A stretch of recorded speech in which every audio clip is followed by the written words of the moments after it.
ये चार प्रकार का विचार हमारा हो गया।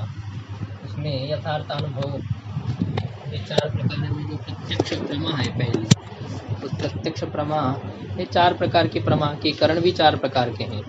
तो करण शब्द का क्या अर्थ है, करण किसे कहते हैं, तो इसका विचार आया था। असाधारण कारण को करण कहते हैं। पदकृत्यकार ने कहा कि व्यापारवत असाधारण कारणम करणम, इस प्रकार से यहाँ पर व्यापारवत पद जोड़ना चाहिए। व्यापारवत ऐसा पद नहीं देंगे कि ये लक्षण की अतिव्याप्ति हो जाएगी। व्यापार में इस लक्षण की अतिव्याप्ति हो जाएगी। तो व्यापार में ये जो लक्षण अतिव्याप्त होगा, उस अतिव्याप्ति का वारण करने के लिए लक्षण में व्यापारवत ऐसा पद देना चाहिए। कि व्यापार किसे कहते हैं, तो आया द्रव्यान्यत्वे सति तज्जन्यत्वे सति तज्जन्य जनकः व्यापारः। द्रव्य से भिन्न होते हुए जो कारण से उत्पन्न होकर के कारण के कार्य का जो जनक हो, द्रव्य से भिन्न हो और अपने कारण से उत्पन्न होकर के अपने कारण के किसी अन्य कार्य का जो जनक हो, कारण हो, उसको कहते हैं व्यापार। इस प्रकार से व्यापार के लक्षण हो गया था हमारा। इसमें पदकृत्य कर रहे हैं अभी कि द्रव्यान्यत्वे सति तज्जन्यत्वे सति तज्जन्य जनकः, इतना जो लक्षण कर दिया, इसमें तज्जन्यत्वे सति इस पद को हटा देंगे तो लक्षण रह जाएगा द्रव्यान्यत्वे सति तज्जन्य जनकः। द्रव्य से भिन्न होते हुए जो अपने कारण से उत्पन्न होने वाले कार्य का जो जनक है, अपने कारण नहीं, अब यहाँ पर तज्जन्यत्व नहीं है, तो तज्जन्य का जो जनक हो, जो खुद उत्पन्न होता है ऐसा नहीं, द्रव्य से भिन्न है और जो कारण से किसी उत्पन्न होने वाले कार्य का जो जनक होता है, ऐसा इतना लक्षण कर देंगे। वह खुद उससे उत्पन्न ऐसी बात नहीं है, लेकिन उससे उत्पन्न होने वाले कार्य का जो जनक होता है। मतलब देखो, ये व्यापार में पहले लक्षण जाएगा कि नहीं, ये विचार करना। व्यापार है जैसे हमारे प्रसिद्ध उदाहरण में कपाल का संयोग, ये कपाल का संयोग व्यापार है। और कपाल का संयोग द्रव्य से भिन्न है, द्रव्य से भिन्न है। और कपाल का संयोग कपाल से उत्पन्न होने वाले घटरूपी कार्य का जनक है, कपाल से उत्पन्न होने वाले घटरूपी कार्य का जनक भी है। एक पद को हमें हटाना है, तज्जन्यत्व नहीं, कपाल जन्यत्व इसका विचार नहीं करना है। इस पद को हटाने पर भी ये लक्षण अपने लक्षण में जाता है, व्यापार में लक्षण जा रहा है। तज्जन्यत्व पद न देने पर भी व्यापार में लक्षण जा रहा है, लेकिन इस लक्षण में अतिव्याप्ति दोष आ रहा है। ये लक्षण अतिव्याप्त हो रहा है ईश्वर इच्छा में, ईश्वर इच्छा, ईश्वर ज्ञान, ईश्वर प्रयत्न, तो इसमें ये लक्षण अतिव्याप्त हो रहा है। कैसे अतिव्याप्त हो रहा है, जो ईश्वर की इच्छादिक है ये द्रव्य से भिन्न है, और ईश्वर का कार्य जो संपूर्ण जगत, ईश्वर का कार्य जो संपूर्ण जगत, उस संपूर्ण जगत का कारण भी ईश्वर इच्छा दिखाई कि नहीं। ईश्वर इच्छा किसका कारण है, सबका कारण है। साधारण कारण होने के कारण से कार्य मात्र का ईश्वर इच्छा कारण है। तो ईश्वर से जन्य तत् से यहाँ पर ईश्वर को पकड़ लीजिए, है ना। द्रव्यान्यत्वे सति तज्जन्य जनक इतना लक्षण किया है, तो द्रव्यान्यत्वे सति ये तो पद सीधा है, द्रव्य से भिन्न होते हुए। बाकी तज्जन्य जनक ये जो पद है, इसमें तत् शब्द से किसको लेंगे, ईश्वर, और उससे जन्य कौन है, जगत, कार्य मात्र। ईश्वर का जन्य है, ईश्वर का कार्य है, और उसका जनक कौन है, ईश्वर इच्छा। उसका जनक कौन है, ईश्वर इच्छा, ईश्वर ज्ञान, ईश्वर प्रयत्न। ये जो है ये द्रव्य से भिन्न है और ईश्वर जन्य जगत के कारण है, तज्जन्य के जनक है, ईश्वर से उत्पन्न होने वाले जगत के जनक है। इस प्रकार से ईश्वर इच्छा, प्रयत्न और ज्ञान, इसमें द्रव्यान्यत्व भी है और तज्जन्य जनकत्व भी है। तो इस प्रकार से यह लक्षण अतिव्याप्त हो रहा है ईश्वर इच्छा आदि में। ईश्वर इच्छा व्यापार नहीं, लेकिन उसमें लक्षण जा रहा है, तो उसमें अतिव्याप्ति का वारण करने के लिए लक्षण में कौन सा पद दिया गया, तज्जन्यत्वे सति, ऐसा पद दिया गया। अब यह तज्जन्यत्व का मतलब क्या है, जो अपने कारण से उत्पन्न होकर के तज्जन्य होना चाहिए है, जिसके जन्य का जनक उसको कह रहे हैं, अर्थात ईश्वर का कार्य जो जगत, ईश्वर के कार्य जगत का कारण माना जा रहा है ईश्वर इच्छा आदि को, लेकिन वो जो ईश्वर इच्छादि है वो कैसी होनी चाहिए? तज्जन्य भी होनी चाहिए। ईश्वर इच्छादि कैसी होनी चाहिए? तज्जन्य होनी चाहिए, अर्थात ईश्वर से जन्य होनी चाहिए। तो ईश्वर से जन्य है कि ईश्वर इच्छा? ईश्वर का ज्ञान ईश्वर से, ईश्वर का प्रयत्न ईश्वर से, ये तीनों भी नित्य है। ईश्वर की इच्छा नित्य है, ईश्वर का ज्ञान नित्य है, ईश्वर का प्रयत्न नित्य है, किसी से उत्पन्न नहीं होता है, नहीं ईश्वर से उत्पन्न होता। हमारा ज्ञान उत्पन्न होता है, हम नित्य ज्ञान वाले, हमारी इच्छा उत्पन्न होती है, हमारे प्रयत्न उत्पन्न होते हैं। ईश्वर का ये सब नित्य है, ये उत्पन्न नहीं होते हैं। तो लक्षण तो घट जाएगा, फिर क्या उसमें अतिव्याप्ति का वारण कैसे हो पाएगा? तत्जन्यत्व इसमें नहीं, ईश्वर जन्यत्व नहीं है। ईश्वर की इच्छा ईश्वर से जन्य नहीं, हमारी इच्छा ईश्वर से जन्य है। हम जो इच्छा करेंगे ना, तो ईश्वर जैसा चाहेंगे वैसे हम इच्छा करेंगे, ईश्वर जैसा चाहेंगे वैसा हम बोलेंगे, जो वो जैसा चाहेंगे वैसे हमें ज्ञान होगा, वैसा हमारी कृति प्रयत्न होंगे। लेकिन ईश्वर की जो इच्छा होती है वो ईश्वर से भी जन्य नहीं होती है, वो नित्य है, नित्य की उत्पत्ति नहीं होती है। नित्य किसे कहते हैं? किसे कहते हैं नित्य? हाँ, तो ध्वंस से भिन्न होते हुए ध्वंस का जो अप्रतियोगी है उसको नित्य कहते हैं। तो ये नित्य होने के कारण से इसके ईश्वर की इच्छा की उत्पत्ति नहीं होती। तो ईश्वर की इच्छा द्रव्य से भिन्न है, ईश्वर की इच्छा तत्जन्य जनक है। तत्जन्य जनक, ईश्वर से उत्पन्न कार्य का कारण ईश्वर इच्छादिक है। अच्छा, ईश्वर की इच्छा तत्जन्य है, तत्जन्य, तत् से किसको लेंगे? ईश्वर। तो ईश्वर की इच्छा ईश्वर से जन्य है? नहीं है। ईश्वर की इच्छा किससे उत्पन्न होती है? हाँ, ईश्वर की इच्छा किसी से भी उत्पन्न नहीं होती। ईश्वर की इच्छा में तत्जन्यत्व नहीं, तत्जन्य नहीं, ईश्वर जन्य नहीं ईश्वर की इच्छा। तो तत्जन्य तो पद देने पर ईश्वर इच्छा आदि में अतिव्याप्ति नहीं होगी। तो ईश्वर इच्छा आदि में अतिव्याप्ति का वारण करने के लिए लक्षण में कौन सा पद दिया गया है? तज्जन्यत्वे सति, इस प्रकार का पद दिया गया। तो ये अभी लक्षण हो गया द्रव्य से भिन्न होते हुए अपने कारण से उत्पन्न होकर के, जो अपने कारण के किसी अन्य कार्य का जो कारण हो, उसी को कहते हैं व्यापार। अच्छा, अभी ये कहते ठीक है, फिर ये ईश्वर इच्छादि में अतिव्याप्ति का वारण करने के लिए तज्जन्यत्व पद दिया गया, लेकिन फिर द्रव्यान्यत्व क्यों दिया गया? द्रव्यान्यत्व को हटा दीजिए, कितना लक्षण रहेगा? हाँ, तज्जन्यत्व से तज्जन्य जनकत्वम व्यापारत्वम, इतना लक्षण करेंगे। बस इतना लक्षण करने पर किसमें अतिव्याप्ति होगी? तो कहते हैं ये अतिव्याप्ति हो जाएगी कुलाल पुत्र में। तज्जन्यत्वे सति तज्जन्य जनकत्वम व्यापारत्वम, इतना लक्षण करने पर किसमें अतिव्याप्ति होगी? कुलाल के पुत्र में अतिव्याप्ति होगी। कैसे कुलाल के पुत्र में अतिव्याप्ति होगी? क्योंकि कुलाल का पुत्र जो है वह कुलाल से पैदा होता है, उत्पन्न होता है, ठीक है नहीं? कुलाल से जन्य है, और कुलाल का जन्य जो घट, कुलाल का कार्य जो घट, उसका वह जनक है। तो कुलाल से उत्पन्न होकर के कुलाल से उत्पन्न होने वाले घट का कारण है, इसलिए कुलाल का पुत्र जो है वह व्यापार हो जाएगा, ऐसा है। दोनों अलग अलग घड़े बनाएंगे तो नहीं घटेगा। कुलाल का पुत्र यदि अपना अपना घट बना दे, कुलाल का पिता यदि अपना घट बना दे, फिर उसमें व्यापार का लक्षण नहीं घटेगा। ऐसा कोई घट हो जिस घट को कुलाल के पिता ने कुछ बना दिया और कुछ उसके पुत्र ने बना दिया, फिर तब वहाँ पर ये कहा जाएगा कुलाल का पुत्र कुलाल से पैदा हो गया और कुलाल का कार्य जो घट उसका जनक हो गया। देखो लिख रहे हैं, कुलाल जन्यत्व सति कुलाल जन्य घट जनकत्वम कुलाल पुत्रस्यापि अस्ति। कुलाल से उत्पन्न होकर के कुलाल से उत्पन्न होने वाले घट की कारणता कुलाल पुत्रस्यापि अस्ति, कुलाल पुत्र में भी घट की कारणता है। अतः तत्र अतिव्याप्ति वारणा, इसलिए उसमें अतिव्याप्ति का वारण करने के लिए तत्र कुत्र कुलाल पुत्रे, तो कुलाल पुत्र में अतिव्याप्ति का वारण करने के लिए लक्षण में कौन सा पद दिया गया? द्रव्यान्यत्व प्रथमम सत्यंतम, कौन सा पद दिया गया? प्रथमम सत्यंतम, सत्यंतम सती अंते यस्य पदस्य तत्पदम सत्यंतम, सती जिसके अंत में है। तो पहला सत्यंत पद कौन सा है? द्रव्यान्यत्वे सती, यह जो है ना सती जिसके अंत में, वो पहला घटक यहाँ पर दिया गया है कुलाल पुत्र में अतिव्याप्ति का वारण करने के लिए, क्योंकि कुलाल का पुत्र कुलाल से जन्य है, कुलाल जन्य घट का जनक भी है, लेकिन वह द्रव्य है क्या?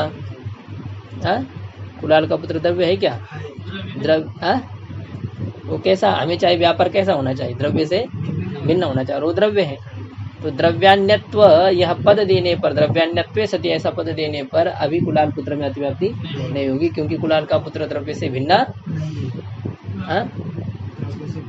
द्रव्य से भिन्न नहीं, वो द्रव्य है। तो द्रव्यान्यत्व सति ऐसा पद देने पर उसमें अतिव्याप्ति नहीं होगी। हो गया।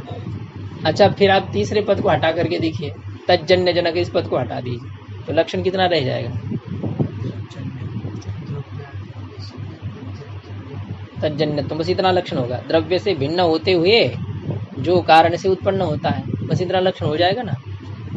तो ऐसा लक्षण यदि हो जाएगा तो ये लक्षण की अतिव्याप्ति हो जाएगी। कहाँ अतिव्याप्ति हो जाएगी? दंड रूप आदि में अतिव्याप्ति हो जाएगी। दंड का जो रूप है वह द्रव्य है क्या? हाँ, दंड का जो रूप है, हाँ, और नहीं, हर बार नहीं होता है इसे। दंड का जो रूप है वो द्रव्य है? नहीं, द्रव्य नहीं है, वो द्रव्य से भिन्न है।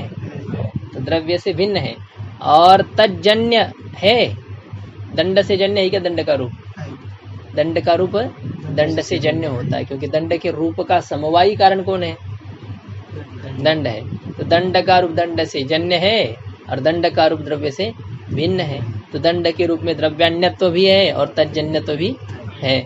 तो इस प्रकार से ये दंड के रूप आदि में अतिव्याप्ति होगी। आदि से दंड का गंध है, दंड का रस है, जो रहेगा वो सब दंड से उत्पन्न हुआ है ना, और द्रव्य से भिन्न है, तो उसमें अतिव्याप्ति होगी।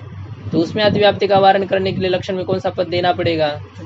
तज्जन्य जनकः, यह पद देना है, तज्जन्य जनकः। तो दंड का जो रूप है वह द्रव्य से भिन्न है, दंड का रूप दंड से भिन्न है। चलो, ये घटक तो घट गया, और वह दंड से जन्य है, दूसरा भी घट गया। लेकिन दंड का जो रूप होता है वह दंड से उत्पन्न होने वाले घट का जनक है। दंड का रूप दंड से उत्पन्न होने वाले घट का कारण है? नहीं है। दंड का रूप यदि ना हो तो घड़ा उत्पन्न होगा? हाँ, इस दृष्टि से तो रहता है वो, दंड के रूप के बिना दंड नहीं रहेगा, दंड नहीं रहेगा तो घड़ भी नहीं हो सकता। दंड का भी रूप के बिना रहेगा क्या? जिस दंडे से घड़ा बनाएंगे आप, रूप के बिना रहेगा? नहीं रहेगा। लेकिन फिर भी उसको कारण नहीं माना जाता, दंड के रूप को कारण नहीं माना जाता है। ये वो है, वो कारण सामग्री से बाह्य है, अन्यथा सिद्ध उसको कहते हैं। है ठीक है, वो उसके साथ भले ही रहता है, लेकिन उससे हमें प्रयोजन नहीं है।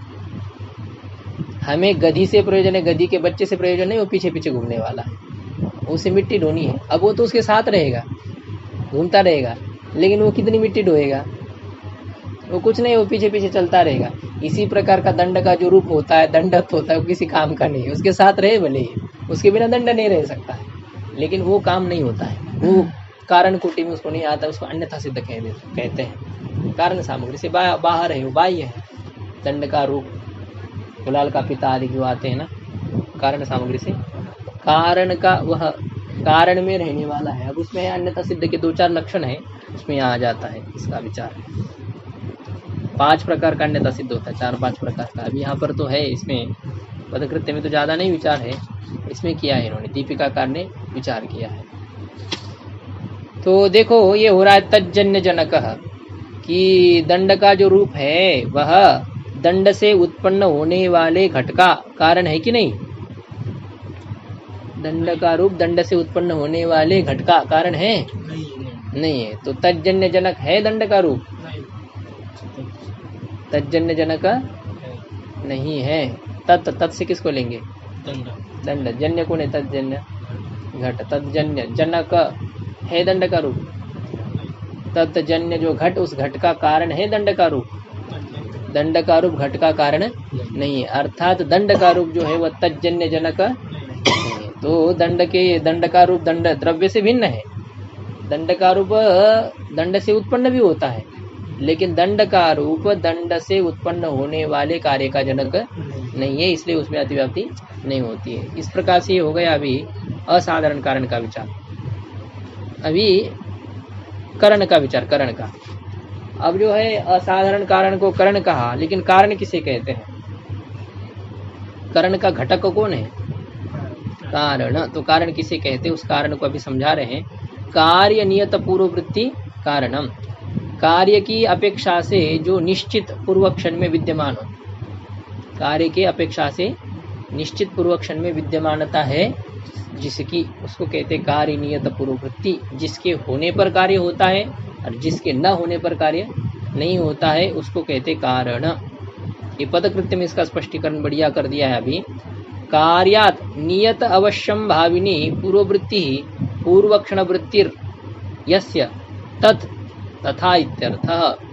तो कार्यात नियत अवश्यम भाविनी, कार्य की अपेक्षा से, कार्य की अपेक्षा से नियता, नियता का मतलब अवश्यम भाविनी, कार्य की अपेक्षा से निश्चित, अवश्यम भाविनी का अर्थ निश्चित, निश्चित पूर्व क्षण में विद्यमानता है जिसकी। पूर्ववृत्ति का क्या अर्थ कर दिया? पूर्व क्षण वृत्ति। पूर्ववृत्ति का क्या अर्थ है? पूर्व क्षण वृत्ति ही।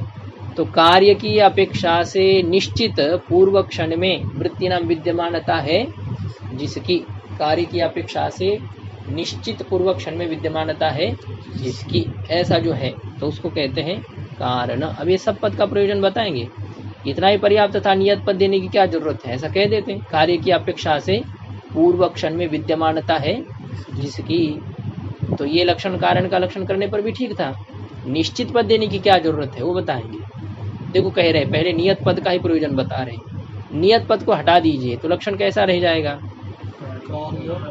कार्य पूर्ववृत्ति कारण, बस इतना लक्षण हो जाएगा। ऊपर की पंक्ति लग गई ना, ये कार्य की अपेक्षा से नियता मतलब अवश्यम भाविनी, निश्चित रूप से होने वाली पूर्व क्षण में विद्यमानता है जिसकी, कार्य से पूर्व क्षण में निश्चित रूप से विद्यमानता है जिसकी, उसको कहते हैं तथा। तथा तथा मतलब वह कारणम, वह जो है वह कारण है, ऐसा अर्थ है। अब इसमें नियत पद नहीं देंगे तो कार्य पूर्ववृत्ति कारणम इतना लक्षण हो जाएगा, तो क्या आपत्ति आ जाएगी? कार्य से पूर्व क्षण में विद्यमानता है जिसकी इतना लक्षण किया जाए तो ये लक्षण दंड में जाएगा। घट से पूर्व क्षण में विद्यमान होता है दंड, हाँ? सोचना पड़ेगा। चाय बनाने से पहले चीनी होती है, पत्ती, चाय पत्ती, हाँ? वो तो होता है, उसके बिना नहीं होता है। तो यहाँ पर जो कार्य से पूर्व क्षण में विद्यमानता है जिसकी, उसको यदि कारण कहेंगे तो ये लक्षण कारण में जाएगा, जाएगा। लेकिन ये लक्षण जो कारण नहीं उसमें भी जाएगा। किसमें जाएगा? बोले रासभादि में। रासभ यानी गधा है, गधे में भी ये लक्षण अतिव्याप्त हो जाएगा। यदि मिट्टी को ढोने वाला गधा हो तभी घड़ा बनता है, नहीं तो घड़ा बन सकता है क्या? यदि गधे से मिट्टी न लाई जाए तो घड़ा बन सकता है क्या? अपने सर पर यदि कोई लाएंगे टोकरी में भर करके मिट्टी, तो क्या घड़ा बनेगा? हाँ? गधे से ढोने की जरूरत है? गधे से ढोने की कोई आवश्यकता नहीं है, इसलिए गधा कारण नहीं होता है। ठीक है, गधे से मिट्टी लाते तो घड़ा बनेगा, ठीक है, लेकिन गधे से मिट्टी नहीं लाएंगे तो फिर क्या घड़ा नहीं बना पाएंगे? हाँ? बना सकते हैं, वैसे ले आएंगे, ट्रैक्टर से ले आएंगे, और क्या है अपने सर पर ले आएंगे, गाड़ी बैलगाड़ी से ले आएंगे, गधे की क्या जरूरत है? इसलिए ये है यहाँ पर कि ये जो गधा आदिक है ये कार्य की अपेक्षा से पूर्व क्षण में विद्यमान रहते कि नहीं? कुछ घड़े बनाने से पहले उसकी विद्यमानता रहती है, लेकिन जरूरी नहीं है कि गधा न हो तो फिर घट बना ही नहीं सकते, ये बात नहीं है। उनके बिना भी घट बन जाता है। देखो, जिस घड़े को बनाने के लिए गधे से मिट्टी लाई गई, जिस घड़े को बनाने के लिए मिट्टी किससे लाई गई? गधे से लाई गई, लेकिन उस घट के प्रति भी वो गधा कारण नहीं होता है। उस घट के प्रति भी वो गधा कारण नहीं, क्योंकि उसमें कारण का लक्षण नहीं जाता है। लक्षण है कि निश्चित क्षण में उसकी विद्यमानता होनी चाहिए। यदि गधा मिट्टी नहीं लाता तो क्या वो घड़ा बनता? फिर भी बन जाता। गधा नहीं लाता मिट्टी तभी भी क्या है? घड़ा बन जाता, क्योंकि हम अन्य प्रकार से मिट्टी ले आते। इसलिए गधा क्या है? कार्य की अपेक्षा से पूर्व क्षण में विद्यमान है, लेकिन अवश्यम भावी नहीं, निश्चित रूप से उसकी विद्यमानता की कोई आवश्यकता नहीं है। इसलिए उसमें अतिव्याप्ति का वारण करने के लिए लक्षण में कौन सा पद दिया गया? नियत, ऐसा पद दिया गया है। जितने जितने पदार्थ उत्पन्न होते हैं, आकाश पहले रहता है कि नहीं? वायु रहती है, गंगा जी बहती है कि नहीं कहीं? है? उस पूर्व क्षण में विद्यमान है। यहाँ जो बच्चा पैदा होते हैं तो उनके पूर्व क्षण में गंगा जी रहती है कि नहीं रहती? तो क्या गंगा जी को कारण मानेंगे उस बच्चे के प्रति? है? और निश्चित रूप से विद्यमानता होनी चाहिए। यदि गंगा जी सूख जाए मान लो, तो बच्चा पैदा होगा? हाँ, उसमें क्या है, वो अपने अपने समय में आने वाला है, वो आएगा। गंगा जी से उसे कुछ का कोई लेन देन नहीं, हिमालय हो तो वो बच्चा होगा, नहीं तो नहीं होगा, ये बात नहीं।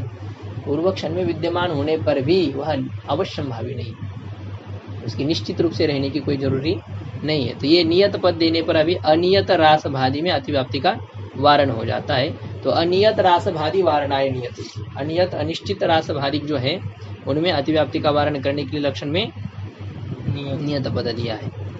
अच्छा, पूर्व पद को हटा करके देखिए तो लक्षण क्या हो जाएगा?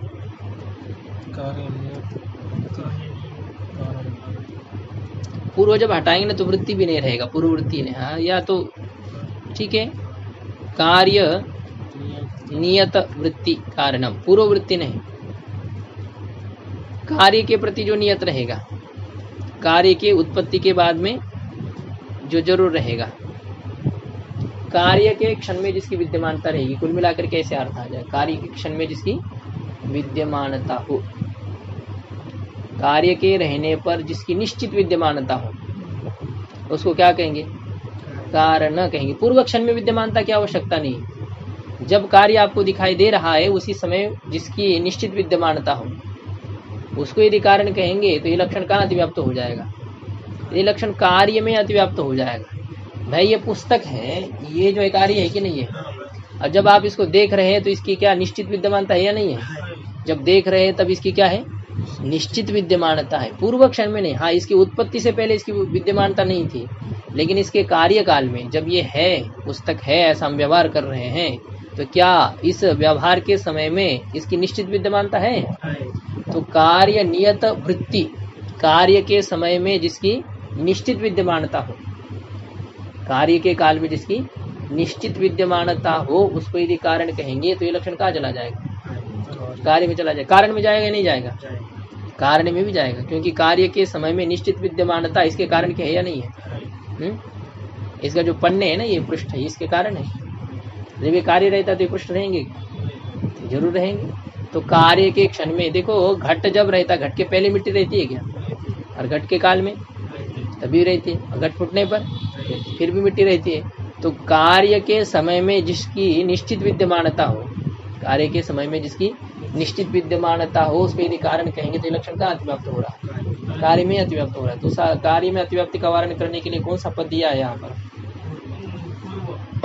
हाँ, पूर्व क्षण में विद्यमानता होनी चाहिए, कार्य के समय में नहीं, पूर्व क्षण में। अब कोई भी कार्य ले लीजिए, उसकी उत्पत्ति से पहले विद्यमानता थी या नहीं थी? नहीं थी। नहीं, एक नहीं कहते, नहीं मानते। असत कार्य की उत्पत्ति इनके मत में है, जो पहले बिल्कुल नहीं था उसकी उत्पत्ति होती है। वेदांत आदि तो कहेंगे सत्कार्यवादी पहले था, अन्य रूप से था, अभी आ गया, अभी ऐसा है। तो वो कहते नहीं था। तो कार्य अपने उत्पत्ति से पूर्व क्षण में रहता है, उत्पत्ति के पूर्व क्षण में इसकी विद्यमानता नहीं रहती। तो ये पूर्व पद देने से क्या हो जाता है? कार्य में अतिव्याप्ति का वारण हो जाता है। तो कार्य की अपेक्षा से निश्चित रूप से पूर्व क्षण में विद्यमानता है जिसकी, उसको क्या कहते हैं? कारण कहते हैं। लक्षण किया गया। अच्छा, ये कहते हैं कि ये लक्षण, यही देखो अभी दंड रूप हो गया, दंडत्वादिक हो गया, इसमें अतिव्याप्त हो रहा है। ये घट बनने से पहले दंडत्व की निश्चित रूप से पूर्व क्षण में विद्यमानता है या नहीं है? दंडत्व निश्चित रहता है या नहीं रहता है? घट उत्पत्ति से पहले रहता ही है। दंडे से घट आपको बनाना पड़ेगा, और दंडत्व उसको छोड़ करके रह सकता है क्या? दंडत्व के बिना घट कब रहता है? कभी नहीं रहता है। दंड का जितना कार्यकाल है, कभी वह दंडत्व को छोड़ करके नहीं रहता। उत्पत्ति के क्षण में भी उसके साथ दंडत्व रहता है।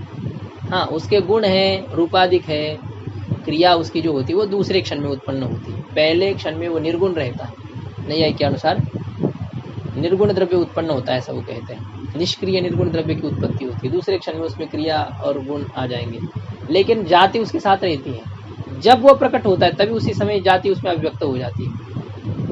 वो तो सर्वत्र व्याप्त है जाति, खाली घड़ा बनाने की जरूरत है, बस उसमें वो प्रविष्ट हो जाएगा। ऐसे ही होता है। घड़ा बना आकाश को उसमें घुसने के लिए कितना समय लगेगा? लगेगा समय? घड़ा बनने के बाद में कितने मिनट, कितने सेकंड के बाद में आकाश उसमें प्रविष्ट हो जाता है? अब घड़ा बनाते समय उससे पहले आकाश था, आपने जो है ना उसमें ये कर दिया, तो उसमें जिस समय घट बना उसी समय आकाश भी है उसमें, तो दूसरा क्षण नहीं। इसी प्रकार से जाति होती, घटत्व भी ऐसे आकाश के समान ही होता है। घट बना उसी समय घटत्व अभिव्यक्त हो गया, वो तो था पहले से था, घट बनने की तो जरूरी थी, आकाश तो पहले से था, आपको घट बनाना था, फिर आपको आकाश दिखने लगा, मतलब अनुभव में आने लगा कि हाँ भाई ये घट आकाश है। ये व्यवहार आप कब करने लगे? जब घट आपने पैदा किया। लेकिन घट पैदा करने से पहले आकाश पहले से था, घटने केवल उस आकाश को अभिव्यक्त किया। इसी प्रकार से घट घटत्व को भी अभिव्यक्त कर देता है, घटत्व तो हमेशा रहता है। तो इसलिए क्या है, ये दंडत्व है, वह दंडत्व भी घट की अपेक्षा से पूर्व क्षण में निश्चित रूप से विद्यमान है या नहीं है?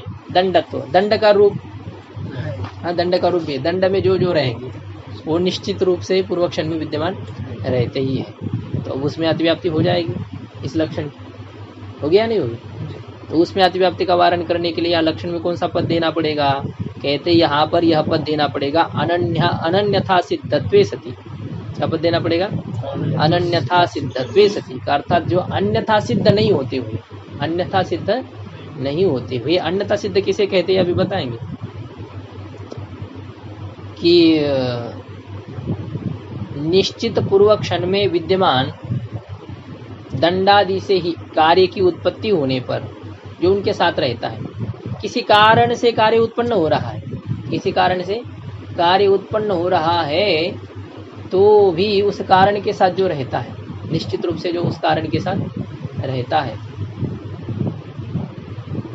जैसे किसी ने कुछ ग्रंथ लिख दिया, अब जब लिख दिया है तो उस लेखक का जो शरीर का रूप है, लेखक का जो गंध आदि है, लेखक का जो रस कुछ है शरीर का, ये सभी उस ग्रंथ के पहले विद्यमान थे कि नहीं?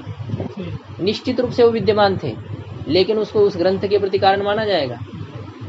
वो ग्रंथ के प्रति कारण है, वो ग्रंथ के प्रति कारण तो वो होगा जो ग्रंथकार है, जो शरीर विशिष्ट पूरा है, वो जीवात्मा जो है वह उस ग्रंथ का करता है, उसका रूप रस कोई ग्रंथ का करता नहीं होता, यद्यपि वह उसके साथ हमेशा रहता है। तो कारण के विद्यमान होने पर कार्य हो रहा है, जिन कारणों के विद्यमान होने पर कार्य उत्पन्न हो रहा है, उन कारणों के साथ जो निश्चित रूप से रहता है, उन कारणों के साथ जो निश्चित रूप से रहता है, उसका कोई दायित्व नहीं कार्य की उत्पत्ति में, लेकिन वो उसके साथ जरूर रहता है, उसको कहते हैं अन्यथा सिद्ध। उसके न होने पर भी कार्य हो रहा है, लेकिन वो रहता है, उसे छोड़ करके कारण नहीं रह सकता, इसलिए वो रहता है, ऐसे ही हो रहा है, उसको कहते हैं अन्यथा सिद्ध। ऐसा ही है। देखो अब स्पष्टीकरण होगा इसमें कि दंडत्वादि वारणाय, दंडत्व दंड के रूपाधिक, इसमें अतिव्याप्ति हो रही है पूरे लक्षण की, कार्य नियत पूर्ववृत्ति कारण में पूरी लक्षण की अतिव्याप्ति कहाँ हो रही है? तो उसमें अतिव्याप्ति का वारण करने के लिए सिद्धांत कहता है यहाँ एक विशेषण देना आवश्यक है, अनन्यथा सिद्धत्वे सति। क्या विशेषण देना जरूरत है यहाँ पर? अनन्यथा सिद्धत्वे सति, अन्यथा सिद्ध नहीं होते हुए, ऐसा यहाँ विशेषण देना पड़ेगा। और जब अन्यथा सिद्ध नहीं होते ये विशेषण नहीं होते हुए ये विशेषण देना पड़ेगा, किस लिए देना पड़ेगा? दंडत्वादि में अतिव्याप्ति का वारण करने के लिए, उससे ही रासभादि की अतिव्याप्ति का वारण हो जाएगा। अन्यथा सिद्ध नहीं होना चाहिए, अन्यथा सिद्ध भिन्नत्वे सति, अनन्यथा सिद्धत्वे सति, ऐसा यदि पद देंगे, इस पद से ही क्या हो जाएगा?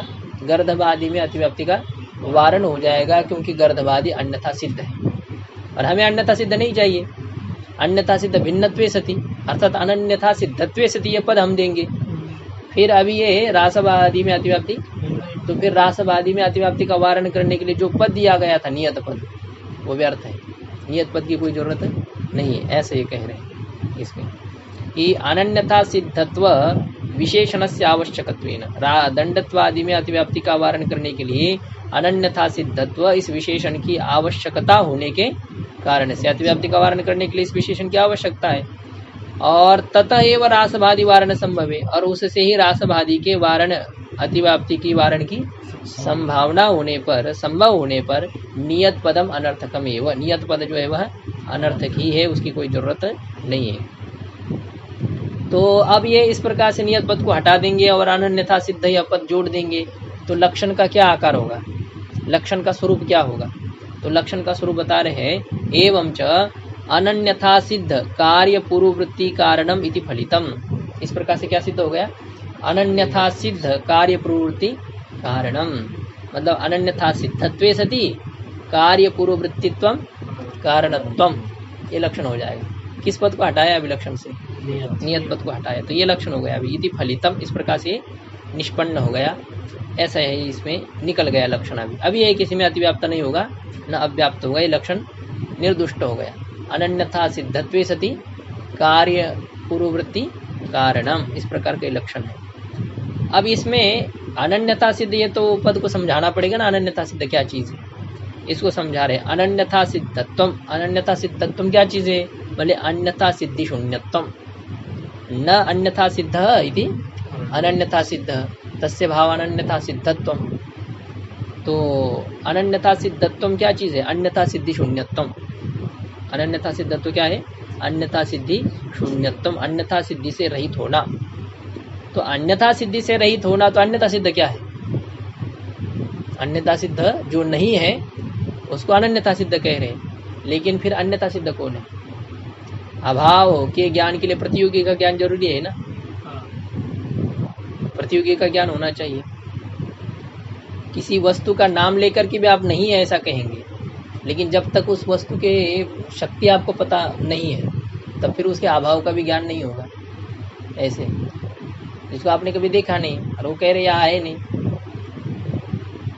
कोविदार स्वामी जी कहते हैं, कोविदार मान है, कोविदार यहाँ नहीं है, तो क्या पता चला आपको क्या नहीं यहाँ पर? अभाव का ज्ञान नहीं होता है, केवल पदार्थ का आपको ज्ञान ही नहीं, कौन नहीं है, क्या कह रहे हैं आप, उसको पता नहीं कोविदार क्या होता है। ये जब तक पता नहीं तब तक अभाव का ज्ञान नहीं होता है। तो मतलब अभाव का ज्ञान जो होता है ना, वो प्रतियोगी ज्ञान के अधीन उसका ज्ञान होता है, प्रतियोगी ज्ञानाधीन ज्ञान विषयत्व। तो ये अनन्यथा सिद्ध या अभाव है। अनन्यथा सिद्ध क्या है? किसका अभाव है? ये अन्यथा सिद्धि का अभाव है। किसका अभाव है? अन्यथा सिद्धि का अभाव। तो अन्यथा सिद्धि किसे कहते हैं, पहले ये बात समझ में आनी चाहिए। तो उस अन्यथा सिद्धि को समझा रहे हैं। अन्यथा सिद्धिश्च अवश्य क्लृप्त नियत पूर्ववर्ती भी दंडादि भी रेव घटरूप कार्य संभवे तत्सहभूतत्वम। देखो ये अन्यथा सिद्धि है। अन्यथा सिद्धि क्या चीज है? कहते अवश्य का अर्थ क्लृप्त का अर्थ नियत, ये तीनों पर्यायवाची पद है। जो अवश्यम भावी है, निश्चित है, और ऐसे निश्चित रूप से पूर्व क्षण में विद्यमान जो दंडादिक, जो कार्य के घटादिक कार्यों के पूर्व क्षण में जो निश्चित रूप से विद्यमान है, ऐसे जो दंडादिक, और ऐसे दंडादिकों के द्वारा ही घटरूप कार्य संभव है। ऐसे दंड के द्वारा ही घटरूप कार्य की उत्पत्ति संभव होने पर तत्सहभूतत्व, जो उसके साथ रहता है।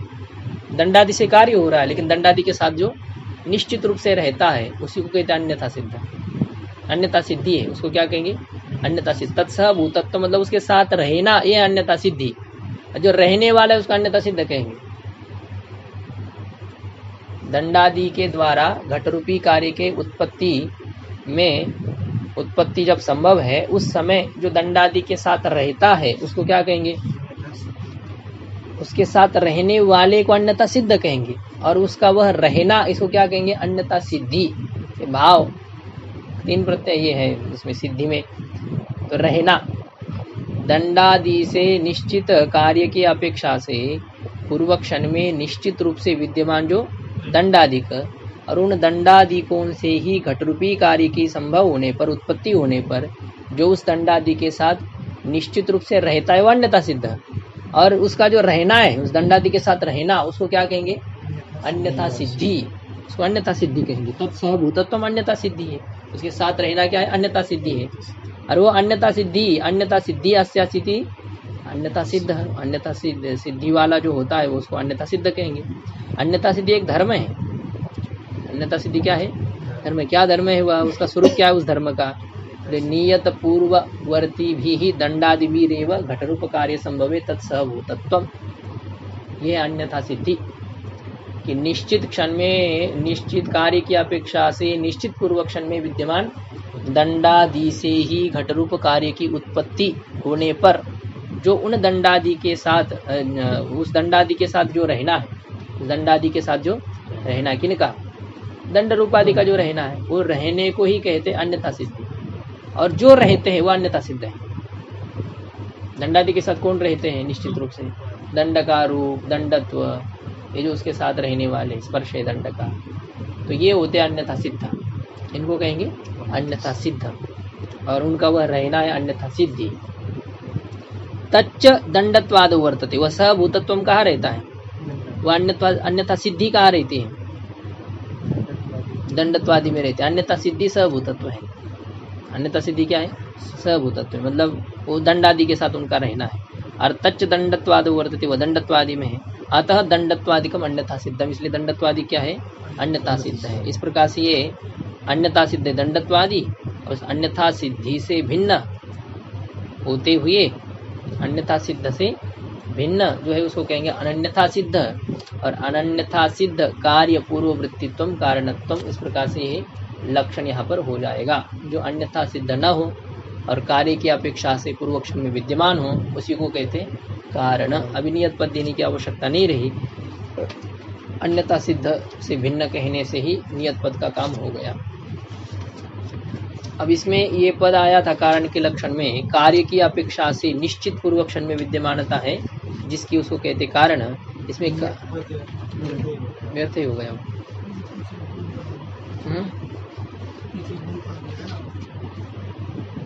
हाँ, ऐसे ही होता है, कभी व्यर्थ है तो विचार करके उसका कोई जरूरत नहीं रही। अभी ये कारण के लक्षण में कार्य पद आया था, तो कार्य किसे कहते, तो कार्य का लक्षण कर रहे हैं। कार्यम प्राग भाव प्रतियोगी, जो प्राग भाव का प्रतियोगी है उसको क्या कहते हैं, कार्य कहते हैं। जिसकी उत्पत्ति होती है वह कार्य है। अब इसमें प्राग भाव प्रतियोगी में प्राग शब्द क्यों दिया, केवल ऐसा कहना चाहिए जो अभाव का प्रतियोगी उसको क्या कहो, कार्य कहो। जो अभाव का प्रतियोगी है उसको कार्य कहेंगे, तो ये लक्षण का अतिव्याप्त हो जाएगा,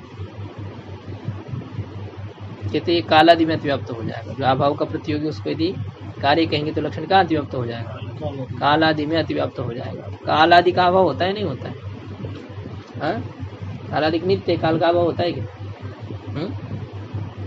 काल है, देश है, ये सभी नित्य है, तो इनका अभाव होता है, इनका अभाव नहीं है, तो फिर अभाव का प्रतियोगी कहने से उसमें अतिव्याप्ति कैसे होगी। जो नित्य पदार्थ होते हैं ना, उनका प्राग भाव नहीं होता है, वे प्राग भाव के प्रतियोगी नहीं होते, प्रध्वंसा भाव के प्रतियोगी नहीं होते। लेकिन अभाव और भी तो है, अभाव और भी है, अभाव अत्यंता भाव भी है और अभाव अन्योन्या भाव भी है। तो कालादिक जो है ना वो नित्य है, उत्पन्न नहीं होते, नष्ट नहीं होते, इसलिए वे प्राग भाव के प्रतियोगी नहीं है, ध्वंसा भाव के प्रतियोगी नहीं है। कालादिक प्राग भाव प्रध्वंसा भाव के प्रतियोगी नहीं है। और कालादिक व्यापक है, कालादिक सर्वत्र है, और कालादिक सर्वत्र होने के कारण से वे अत्यंता भाव के प्रतियोगी नहीं है। जो पदार्थ एक जगह रहता है दूसरी जगह नहीं रहता है, उसका उस जगह क्या रहता है, अत्यंता भाव रहता है। देखिए ये पुस्तक है, यहाँ है, यहाँ है क्या, नहीं है, तो इस पुस्तक का यहाँ क्या रहेगा, अत्यंता भाव रहेगा, है ना। हाँ, मैं यहाँ पर बैठा हूँ, वहाँ हूँ क्या, वहाँ मेरा अत्यंता भाव है। अब वहाँ बैठे, यहाँ है क्या, यहाँ आपका अत्यंता भाव है। तो जो पदार्थ परिचिन्न होता है ना, किसी देश में रहता है, तो अन्य देश में उसका क्या रहेगा, अत्यंता भाव रहेगा। काल किस देश में रहता है, सर्वत्र रहता है। देश कहाँ रहता है, सर्वत्र है। देश देश तो है, देश खुद ही देश है, तो व्यापक है वो। तो ये जो काल देश आदिक है, ईश्वर है, तो ये सर्वत्र है। सर्वत्र होने से अत्यंता भाव के प्रतियोगी भी नहीं है। जो परिचिन्न पदार्थ होता है वही अत्यंता भाव का प्रतियोगी होता है, कालादिक अत्यंता भाव के प्रतियोगी नहीं। देखो प्राग भाव का प्रतियोगी नहीं है काल, प्रध्वंसा भाव का प्रतियोगी नहीं है, अत्यंता भाव का प्रतियोगी नहीं है, किंतु कालादिक अन्योन्या भाव के प्रतियोगी है। अन्योन्या भाव का मतलब होता है भेद, अन्योन्या भाव का मतलब क्या है, भेद। कालादि से भिन्न कोई पदार्थ है क्या दुनिया में, ये पुस्तक से काल भिन्न है कि नहीं है, पुस्तक का कारण है काल, पुस्तक का कारण है काल। पुस्तक में काल व्याप्त है, पुस्तक में देश व्याप्त है, पुस्तक में ईश्वर व्याप्त है, लेकिन पुस्तक ईश्वर है क्या, पुस्तक काल है क्या, पुस्तक देश है क्या। अर्थात क्या रहेगा, पुस्तक का कालादि में अन्योन्या भाव रहेगा, और कालादि का पुस्तक में क्या रहेगा, अन्योन्या भाव रहेगा। तो अन्योन्या, जो कालादि का पुस्तक में अन्योन्या भाव है, कालादि का पुस्तक में जो अन्योन्या भाव है, उसका प्रतियोगी कौन है,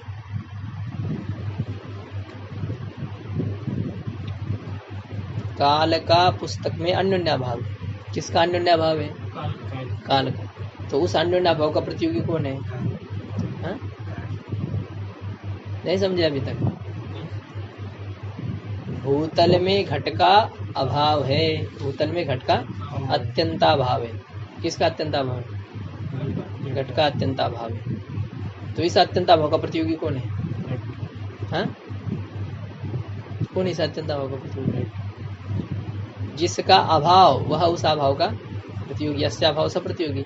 काल का पुस्तक में अन्योन्य अभाव है, तो इस अन्योन्य अभाव का प्रतियोगी कौन होगा? काल होगा, यस्य अभाव स प्रतियोगी। तो काल का अन्योन्य अभाव तो काल उसका प्रतियोगी है।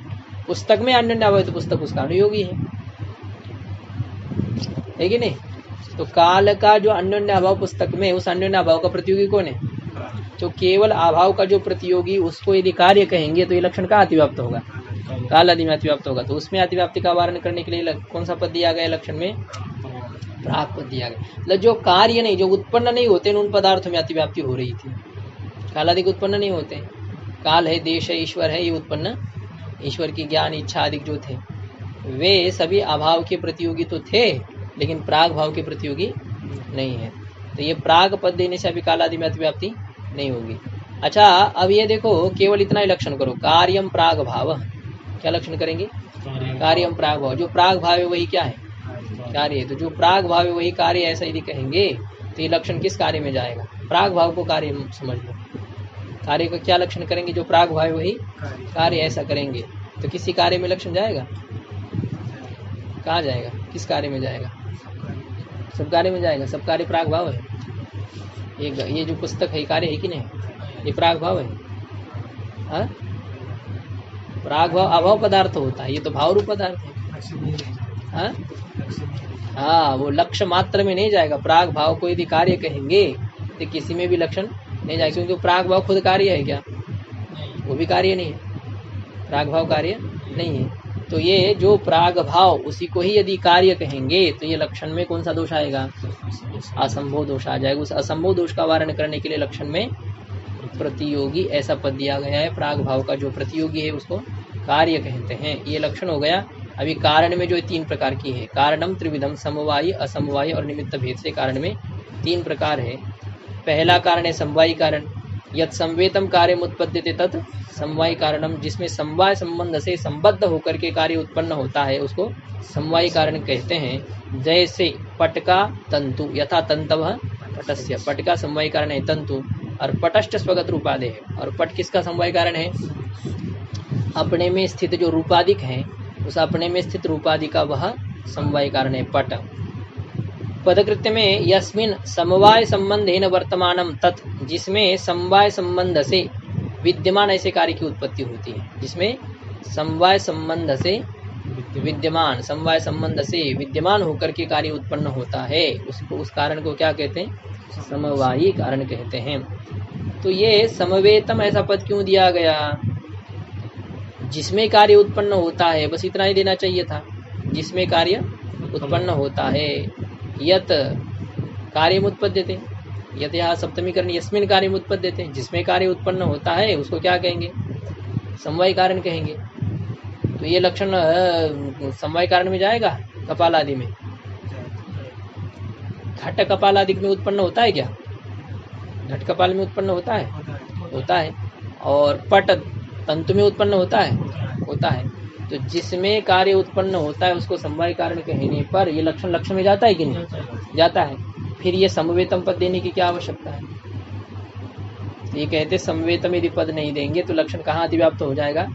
निमित्त कारण जो चक्रादिक है उसमें अतिव्याप्त हो जाएगा। चक्र जो है उसमें घट उत्पन्न होता है, घट चक्र में किस संबंध से उत्पन्न होता है?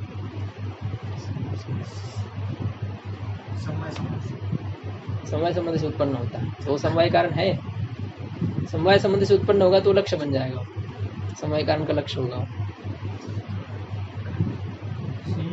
संयोग संबंध से चक्र पर घट उत्पन्न होता है। देखते कि नहीं, वो उत्पन्न होते होते उसका चक्र के साथ कौन सा